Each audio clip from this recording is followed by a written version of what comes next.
What's going on, everyone? So the Dallas Mavericks officially acquired Grant Williams via trade in a three-team deal with the Spurs, Dallas, and of course the Boston Celtics. Now, this is something that had been rumored and reported for the last couple days, that the Mavericks were really trying to go and get Grant Williams as they kind of try to round out a roster and have a good offseason, which they are. They're having a very good, very quality type of offseason. We'll see how good they are once they actually take the court. They were able to bring back Kyrie Irving and are kind of putting some solid pieces around those two of Luka and Kyrie. But the whole reason I'm talking about Grant Williams and the Dallas Mavericks and that trade is because in the reports leading up to the inevitable trade for Grant Williams, they were trying to move off of Javale McGee, and the reports state that if Dallas was able to trade McGee, perfect. If not, they were very likely going to buy him out.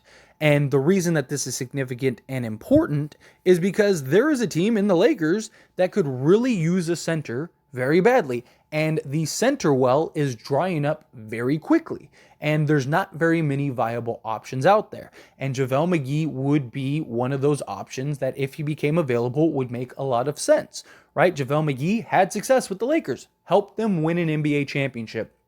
Solid veteran that could come in. He is obviously older now, but he's a guy that could come in and I believe still make an impact and still help the Lakers. He would have some familiarity with some of the guys on the roster. He's a guy that could start. He's a guy that could come off the bench. He's a veteran guy. I do believe, would buy into, hey, look, some nights you're going to play and get 20 minutes. Some nights you're going to get DNPs. Some nights you're going to start. That's what we need, right? The Lakers could really use a veteran center. And if Dallas is going to buy him out, again, this is something that is not, it hasn't happened yet, or at least at the time of recording this video. Maybe it happens when you're watching this, or it's already happened. But it is very possible that now Dallas looks to buy him out because he just isn't really getting any run, not really working. They would save a little money. It'd be a win-win for everybody. And he's not going to want to just go to any team, right? He's going to want to go to a contender. He's only getting older. He's going to want to be in a position to have success and win, and obviously be in a position to have a quality role. Now, during the regular season, I don't know how much of a role he would actually have, especially with Jackson Hayes, Anthony Davis playing the 5.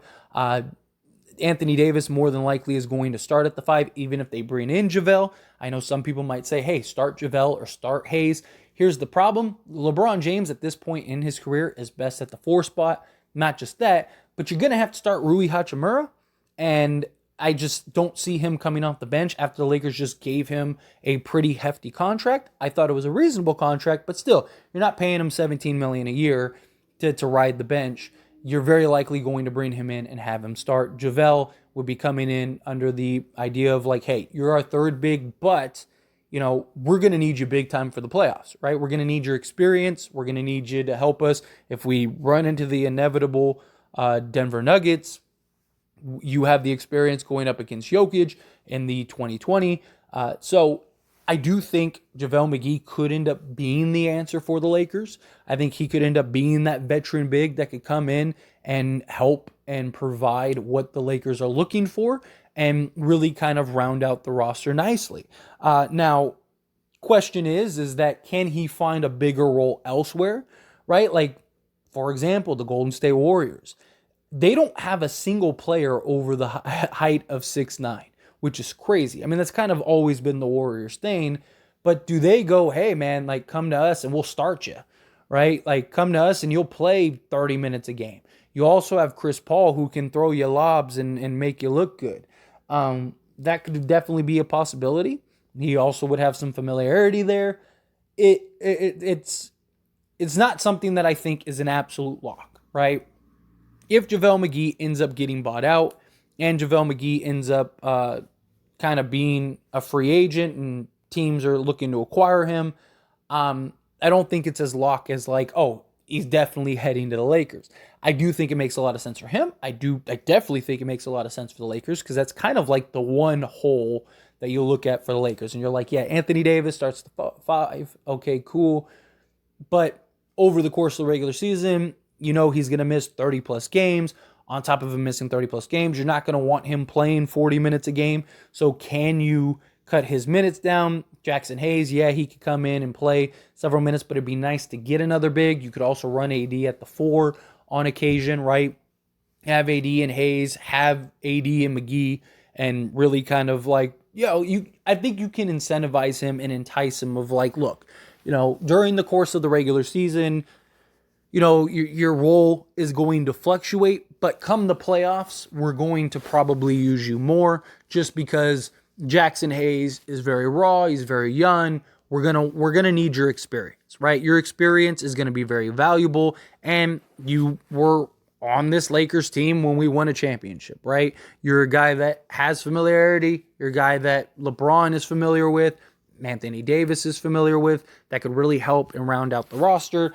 I think you can sell him on the idea, right? Sell him on the Laker dream.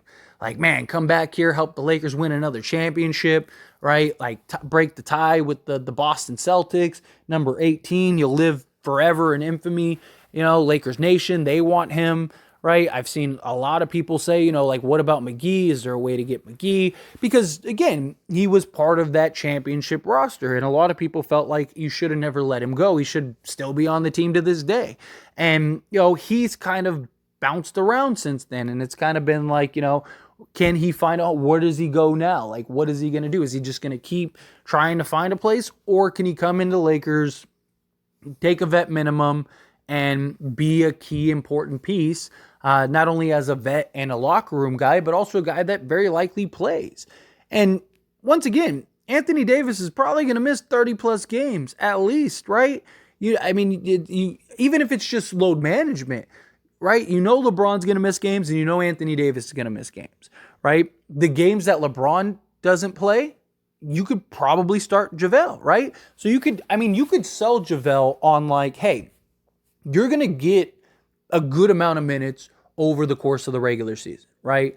LeBron's going to miss probably 30-plus games. Anthony Davis is probably going to miss 30-plus games, right? Those games that LeBron is out, we can move AD to the 4, bring you in at the 5, or you could be the main big off the bench, right? Maybe they start Jackson Hayes, and it's like, hey, you're going to come in for Hayes, and you're going to be Hayes backup the entire game, and we're going to split your guys' minutes, 20 minutes each or whatever, right? And then the other couple minutes you play AD. Like, maybe to close out the game, you play AD at the 5, right? That is something that you could do, or, even start the games that Anthony Davis doesn't play. Guess what? You're going to be the big guy. So you're going to have probably 60 games a year in which you're probably going to have some pretty significant heavy minutes, or at least half the season, you're probably going to run some pretty hefty minutes. And then the rest of the season, we'll try to find you minutes sparingly. You might have some nights where you're not going to play, but hey, it's for the bigger goal, right? We want to keep everyone's minutes low. Come in, be a part of this. Let's do it, right? I do think that could be very enticing for him, right? And you imagine that he would want a place with some stability, a place that he can come in, be a part of. The fans would embrace him and would love him back. The team, he could be very important, right? Like, all of those factors taken into play. He's not going to get more than a vet minimum anywhere else anyway. So it's just kind of like, what are the teams that are looking at you, and what destination would you like?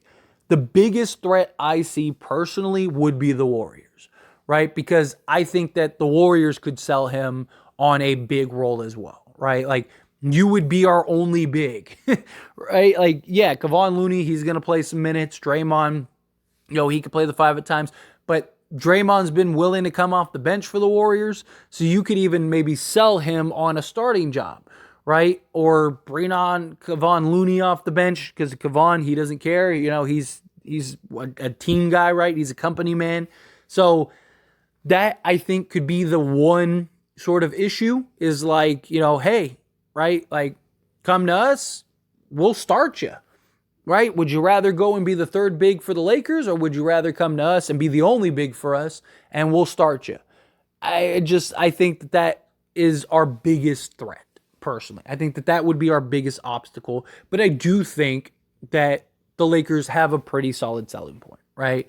I think it just comes down to where would you like to be as far as winning a chip, because I do think the Lakers have a better chance of winning an NBA championship this year than the Warriors, right? I'm not really sold on the Chris Paul thing. I don't think the Warriors are the same Warriors that they once were. I think there's still a lot of question marks with like Klay Thompson. Is Steph going to be able to carry the load? Is Andrew Wiggins going to disappear at times?